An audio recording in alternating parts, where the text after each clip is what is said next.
20 on me, case emergency. Ain't no cap in my rap. Real I know it's the truck. More profit mean extra. Emerald white out full of pressure. That cereal milk smoking right. But that Obama rent some special. Kansas City, I'm a chief. Shout out to K5 on new one.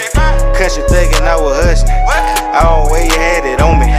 Booming like OJ the Juice. Till a nigga told on me. From now on, it's relentless. Ain't no love, we ain't friendly. If she want me on him. Know the law, she get the business. Know the law, still the motto. Empire. Hello. Welcome in. This is another episode of the Birds of a Feather podcast with your boy Q City. This is the Hawks edition. We're going to look into last week's 4 games, look ahead to next week's 3, get a little betting breakdown, and then we're going to have some city talk at the end. So come along with me and let's enjoy this ride. So this has been an extremely rough week. Last week we won 1-3, and overall our record's sitting at 4-5. Like I've said plenty of times, I consider this a 50-win team, so weeks like this are just straight up unacceptable. We started off early with the loss in Philly. We were out of this game early. They pushed us in the first quarter and scored almost 40 points. Trae Young was damn near a non-factor, 13, 10, and 2. Reddish was our leading scorer with 16 points off the bench. 16 points in 20 minutes, so it's not bad. But the whole point of this game was defensively, they outshined us.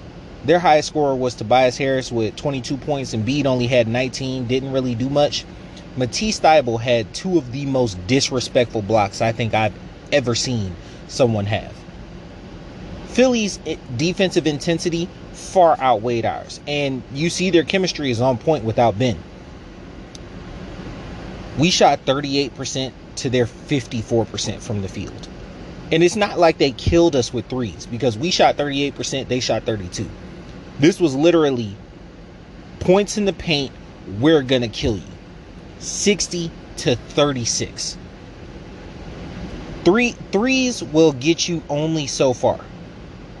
And shooting 37% from 3 isn't terrible. But when you allow 60 points in the paint, you can't compete. You can't. And it's not like their 2 centers like Drummond or Embiid had dominant presence in the paint. It was their wings getting in the paint, causing problems.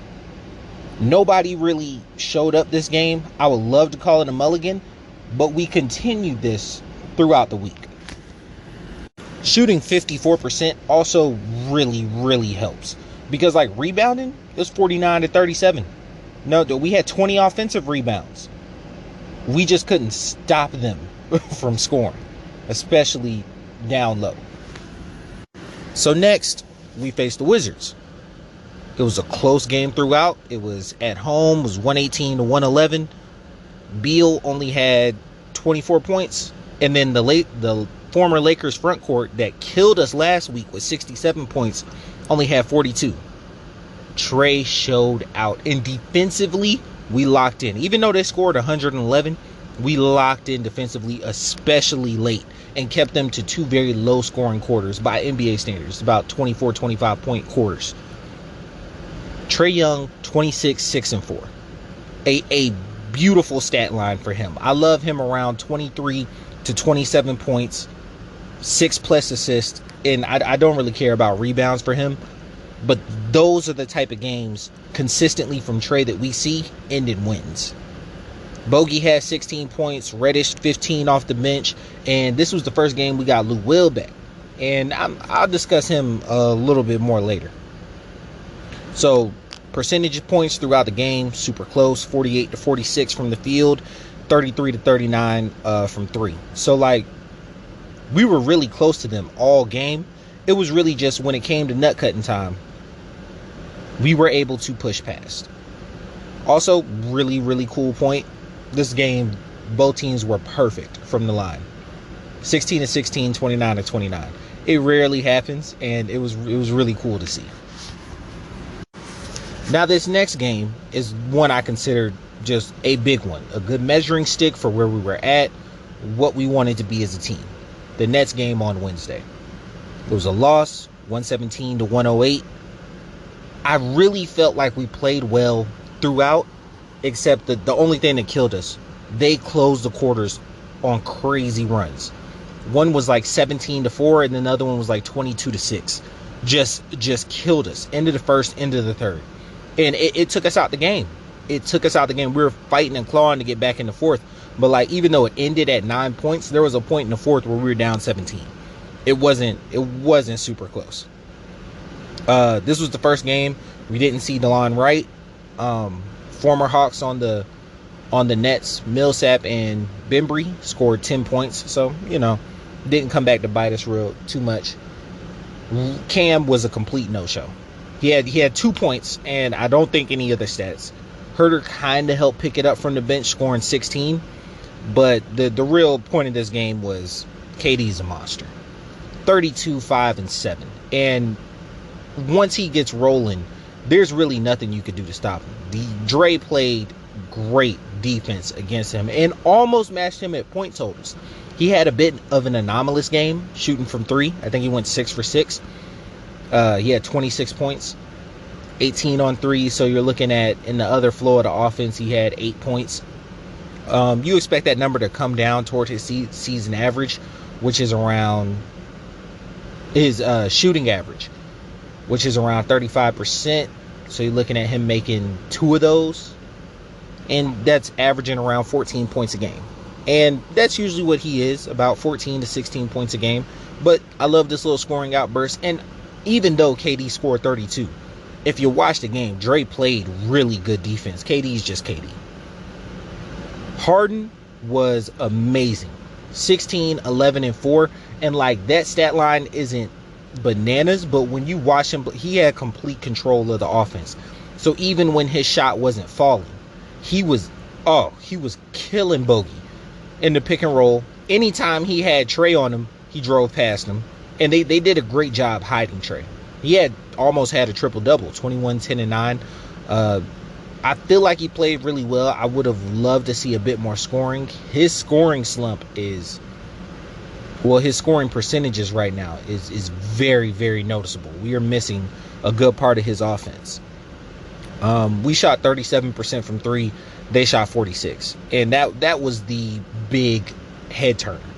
Patty Mills coming off the bench scoring 14 points, like almost exclusively from threes. If you take away Dre 6 for 6, we shot an abysmal percent from three, and it was spearheaded by Trae and Reddish. So it was kind of disheartening to see it not go as well as you want it to go.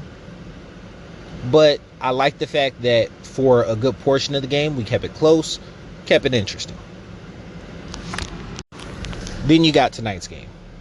Jazz lost 116-98. This fourth quarter that they had was huge. They blew us out the water in the fourth quarter. Clarkson had 30 points. Their bogey had 23, and Mitchell didn't even play tonight.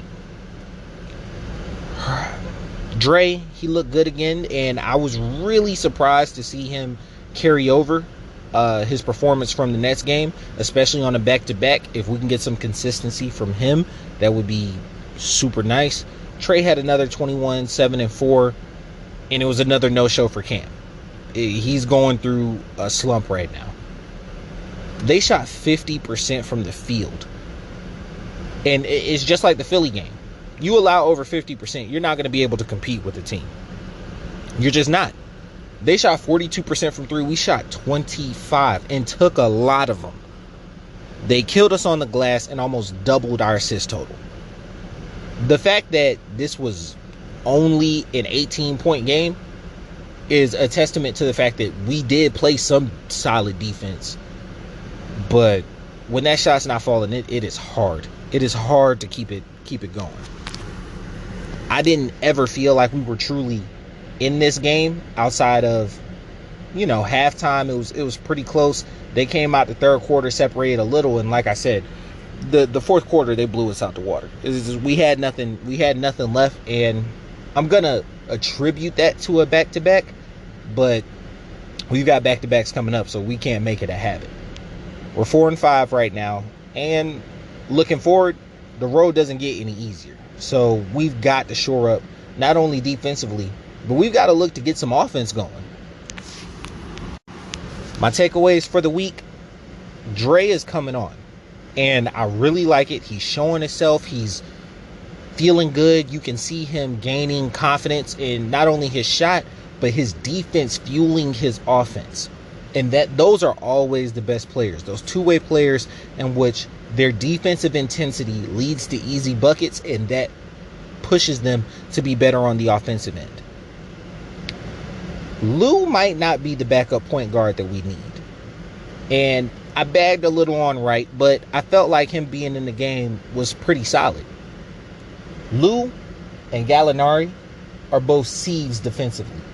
And then when you look at somebody like Zhang, who stretches the floor but kills us on defense, having a lineup of him, Gallinari, and Lou on the floor at the same time allows teams to go on super runs. And Coach Nate has to look at his lineups and recognize, not even plus minus, just look at the court and see drive after drive to say, okay, I can't play these guys together. It hurts because your major offensive weapon, Trae, you can't really put on, like, you can't really take him off the floor and he doesn't give you too much defensively. Although I have seen him get in front of some drives and pick up defensively a bit more this season, which is interesting. And I feel like the team follows its best player. But Cam only seems to engage on defense when his offensive shot is falling. Trae really locks in defensively, and Bogey locks in defensively as well. Herter is a big body. I don't feel like athletically he can keep up with a lot of players on the defensive end, but most of the defenses just want to. And you can tell out there he has the want to. The last takeaway, Cam is inconsistent. And I said it earlier. I've said it since the first podcast. He's a green light shooter, but he's streaky, which means he gets on the floor, he leads the second unit. You're going to love the fact that he's willing to take any shot. And during the Nets broadcast, they said at one point, oh, Cam is playing himself into a starting role. I don't think he can truly be a starter, especially next to someone like Trae. I feel like he has to either command the offense. No, that's not an either. He has to command the offense. So it either needs to be with the first unit or the second unit. He's not a take turns type of distributor type guy. And Herter dominates off the catch and shoot, which is why you can play them together. But in terms of letting him dribble the ball up, giving it to Trae, him taking off-brand mid-range shots and jacking up threes, not only is it an inefficient style of basketball, but it's not one that's going to be conducive to your best offensive player being on the floor. Overall, I was very disappointed by this week. I thought we were going to do much better. I saw at least a 2-2 type week. 1-3. We got to do better. Like I said, I see this as a 50-win team. Vegas opened at 42. It pushed to 44 after Dallas. It's pretty much stayed there. I took the over. I expect it to be over. There's no reason for us to be 4-5 right now. We've lost some games we shouldn't have. So we just got to step it up in the coming weeks. All right, so looking at the 3 games for next week, we're going on a West Coast trip.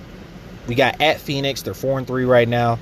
They've got some allegation stuff going on, so might be a little distracting. Either way, CP3, he's crazy.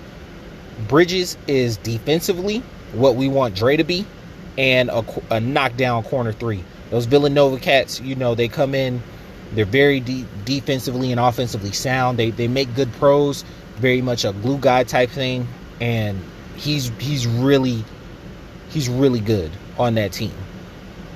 Book is a bucket. Everyone knows it. He goes out there. Yeah, he may take some ill-advised shots, but he's gonna rain them down. Next, we got the Warriors. We're playing there. Steph's gonna Steph. You know what I'm saying? He's gonna make some shots. He's who Trae is compared to. Trae ain't on that level yet, just to be completely honest. They're finding their groove. Defensively, they're always going to be a bit hard. I definitely see Poole, maxing out. If we put Hunter on Poole, I'm not really sure. I think they'll slide Bogey over to Steph, and I see that being a big night. But regardless, I think that we can compete with them. I see them as a team on our level. They're about 5'6", in the West, and I consider us 3, 4, 5 in the East. So it's a decent comparison. I feel like that'll be our measuring stick game this week to kind of see where we are. And then lastly, we got a rematch against the Jazz. I think Mitchell will play in that one. It's the second night of a back-to-back. We'll be traveling from San Fran to Utah. Hopefully we don't run out of gas again, because I feel like that's what really happened tonight, is we completely just ran out of gas. So, we're in the mile high. Denver's mile high. Denver's going to be the next game. But, you're on travel time. You're in Utah. Hopefully we got enough in the tank to keep it pushing after that Warriors game. All right, now on to my favorite portion, the betting portion. This week was, just like my football picks, kind of rough. Almost broke even about. So I lost Philly. I took Atlanta and the over. 0-2 on that one. It was a push for the Wizards. I took the Hawks, but I took the under. So 1-1. I took the Nets and I took the over. So that was a 2-0. And then I took the Hawks and I took the over with the Jazz. So that was an 0-2. I'm 3-5 this week and 6-8 overall for the season. Once again, I put out my picks every day before the Hawks game at QCity11 on Twitter, and then QCity11 Instagram is where you can message me about, like getting on the show, or just following my betting advice on that one. I'm going to start live streaming games soon as well. On to my football picks, my prop bets for this week. So Matt Ryan, 0.5 interceptions. I took the over. The Saints defense is rated super high. They are extremely aggressive. I see Matt Ryan throwing at least one interception. Not praying on his downfall, just being realistic. Mark Ingram II, 28.5 rushing yards. Took the over. They're either starting Trevor Siemian or Taysom Hill. Either way, they're running the ball a lot. And Kamara's not a between the tackles type of guy. If this game is as close as I think it'll be, I see Ingram getting over 29 yards. Aluakon, 10.5 tackles. I took the under. Now, even though I consistently think that they are going to run the ball, I see our line being able to stop them at the line with Grady Jarrett. And Deion Jones is the player that usually makes those in-space tackles. He's going to be on the field a lot, especially when they have Kamara on the field, because that is who he was drafted specifically to mirror, or those type of, running backs. And then the last one is Koo, 1.5 field goals over. I took the over on that one strictly because I expect him to get more than 2 field goals this game. Atlanta's offense tends to stagnate around the 40-yard line. Koo has been automatic all year. He's only missed one. Yes, it was a costly one, but anything under 45 yards, he's knocking it. I expect us to get those points, so I'm definitely putting him as the over for 1.5 field goals. So, just quick repeat. Matt Ryan, 0.5 interceptions, over. Ingram, 28.5 rushing yards, over. Aluakon, 10.5 tackles, under. And Koo, 1.5 field goals, over. I make all my bets either prop, over, unders, or just straight games on the Sharp app. It is what I consider one of the best apps. They've got tons of information. You can look up, search the games. For me personally, I feel like it's a more inclusive app than, like FanDuel or DraftKings or anything like that. That's why I use it. I love using it. So once again, follow me at QCity11 on Twitter so I could give out my betting advice, betting picks for the week. And I look forward to seeing you. All right, now let's get to city talk. First things first. The only thing the city should be talking about is our world champion Atlanta Braves. And granted, they're not who I talk about on this podcast, but I love that they brought a championship to the city. They're shutting schools down on Friday for the parade, and I think they should, because it has been since 95 the Braves won a World Series title. I was 2 years old. I could barely remember that. I always thought that the Braves were the team of the 90s, team of the early 2000s. I think from 93 or 94 up until 08 or 09. They won the division every year, consistently in the playoffs. They had like a little tanking splurge in the early 2010s, and they've come back with a vengeance. We weren't supposed to win this year. No one thought or believed in us. 88 wins. They got it handled. So chop on. Love you, Braves. Thank you for bringing the chip back to the city. And not to be outdone, the United just won a couple years ago, and I believe Atlanta's becoming more of a soccer town, especially with the influx of like different communities. A lot of Europeans, a lot of Africans, a lot of Asian Islanders, Pacific, Hispanics love soccer. That is the global game. And so seeing them migrate to Atlanta has blown up the popularity of Atlanta United. And so like their championship shouldn't be forgotten or pushed aside. We love y'all too, but hey, chop on Braves, man. That's love y'all bringing one back to the city. So this topic, I was talking to a friend, very knowledgeable sports head, love him. And one of the things that me and him both noticed and were talking about, they are playing football on the court. Like a lot of people who talk about, loving that 80s, 90s, early 2000s brand of basketball that, extremely physical, positive for post plays and, very physical down low players. They are loving this style of basketball. With the rule changes, a lot of those ticky-tack and jabroni fouls, those are gone. And you see players who are physically dominant really truly allowed to be physically dominant. And I'm not just talking about post players. Defensive players are allowed to really stick their nose in on the perimeter and guard guys. And I think a lot of the rule changes have been geared to keeping the play going, not allowing a bunch of stoppage in play. But what I've seen that it's allowed people to do is truly play defense, to really get back up into players. And of course, we're not going to allow hand checking, but being able to crowd a defender, take away his space a bit. If that rip through foul, that's still there, but they're being super lenient in the amount of body they're letting players use. You see guys come into the hole and they usually do this lean in to try to attract or draw contact, and the refs are letting it slide. Obviously, the poster boy for being hurt by this is James Harden. But when I look at other players, specifically our own, Trae Young, he's adjusted pretty well to this. Consistently scoring over 20 points. And granted, he has a super high usage rate. His shots just not falling, but those are shots not falling from three. You look at him, his assist numbers are still up. He can play, even though he's really slight, he can play through contact. And you see him get in there and mix it up with these guys. I do think that there's a negative connotation surrounding him in general, which is why some plays, when you look at, very much should be fouls, he's not getting calls. And I would say the same for Harden, LeBron. I think they're really focusing on the stars, not letting them get calls, and it's emboldening some defenders. But for me, it has led to a more pleasing basketball watch. There's not 50 million free throws, you know what I'm saying?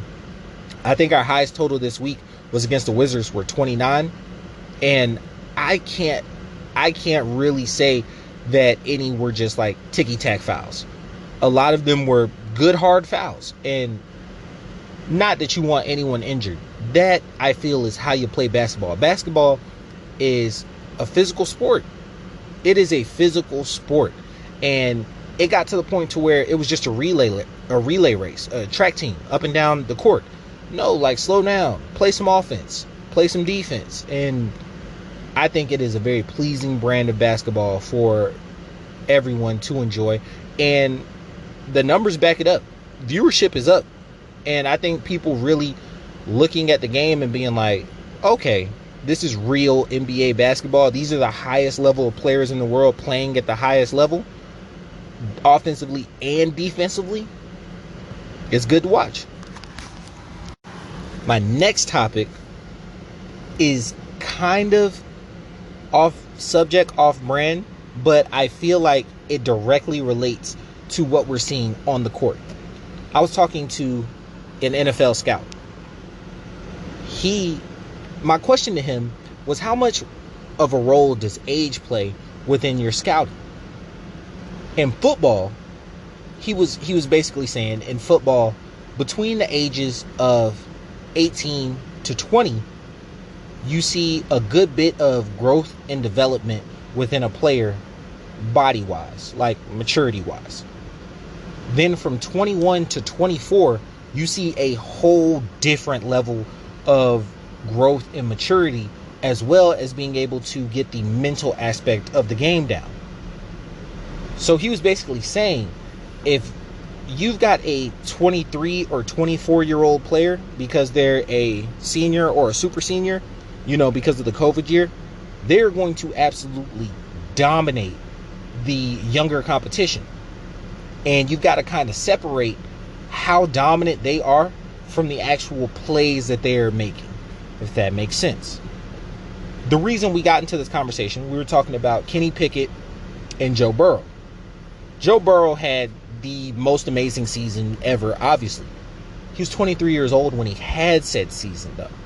And so you're looking like, okay, he completely understands the game, but he was saying, hey, he's only 2 years in this offense. So he showed a huge acumen to get the offense, and then his mental and physical traits took over. All right, cool. Makes sense. Then we were talking about Kenny Pickett, and he was like, yeah, he's been in that offense for like 4 years. He should know the ins and outs. He's going to carve people up. So you wouldn't necessarily consider him a great or amazing prospect, even though he's putting up, massive numbers. So switching that to basketball, one of the people I've seen just light it up right now is Chris Duarte and Davion Mitchell. Both of these guys are older. And watching them play, I'm like, oh man, these are instant impact guys. These are actually the type of guys I feel like a team like the Hawks should have made a move for or drafted, because being slightly older, 22, 23, 24, they can immediately come into the game and earn a rotation spot, help on this team. Duarte is 24, Mitchell's 22. And it brought me back to the draft in which we selected Dre and Cam. I was a proponent for drafting Cam at 4. And it was strictly because he was a one and doneer, whereas Dre had went to school for 2 years. Seeing them on the court and playing now, not only do I completely understand why you drafted Dre at 4, but I did not take into the account the fact that Dre was only 19. A lot of the reclassifying that's done has you not understanding how old kids really are when they come out.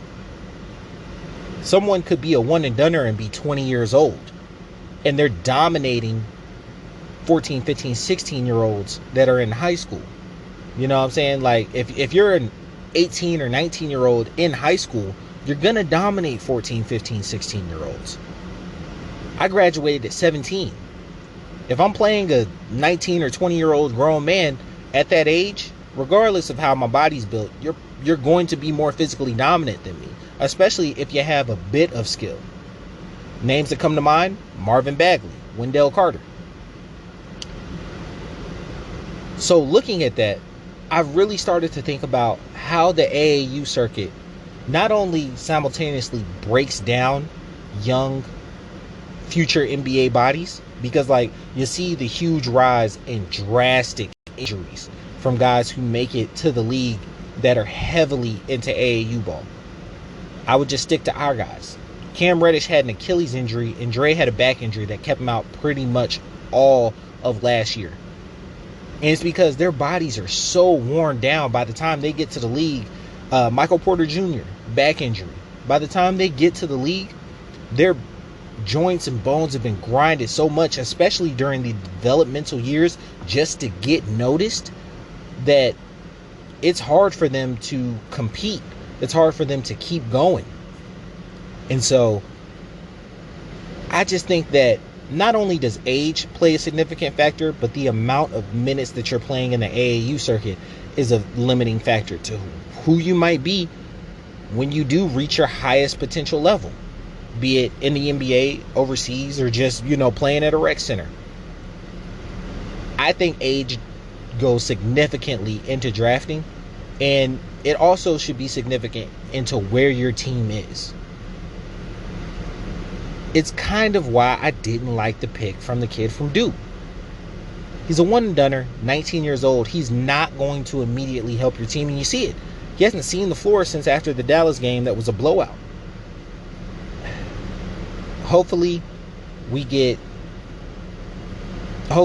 some veteran presence coming in. I understand this is Lou's last year, but I don't think you should play him anymore. I think significantly we need backup point guard help. And if you're not going to play right, make a move for somebody you will play.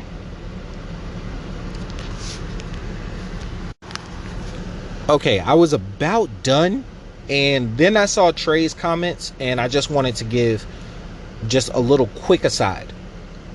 Trae was talking about the regular season being a bit boring compared to the playoffs. Not only is that extremely insulting, but you have to win regular season games to get to the playoffs. Yes, the intensity of the playoffs, the intensity of games that as an athlete you feel actually matter is amazing. The thrill of it feels great. But you gotta fall in love with the grind. You gotta fall in love with the business. And I think specifically he was trying to be a leader to his team and talk about the guys who may have lost energy. Like I said, I felt like they lost their legs in the late third and fourth quarter of this game. So he might just be saying like, hey guys, we need to generate our own energy. I'm gonna try to give him the benefit of the doubt on that one and say that's what he was saying. Overall, I think I've seen lackluster performances from this group, and this kind of helps cement that. So it is something that we've really got to get locked in and under control moving forward. That's going to wrap it up for me, guys. Thank y'all for all that you do. Subscribe, please. Review, rate, subscribe to the podcast. I'll be up on YouTube at QCity11, QCity Media. QCity11 on Twitter, QCity11 on Instagram, and QCity Leo on TikTok. Follow me, you guys. Thank you. Appreciate all that you do. Interact with me. I'll read you out on the show, and it'll be a part of City Talk. Catch y'all. See you on Tuesday.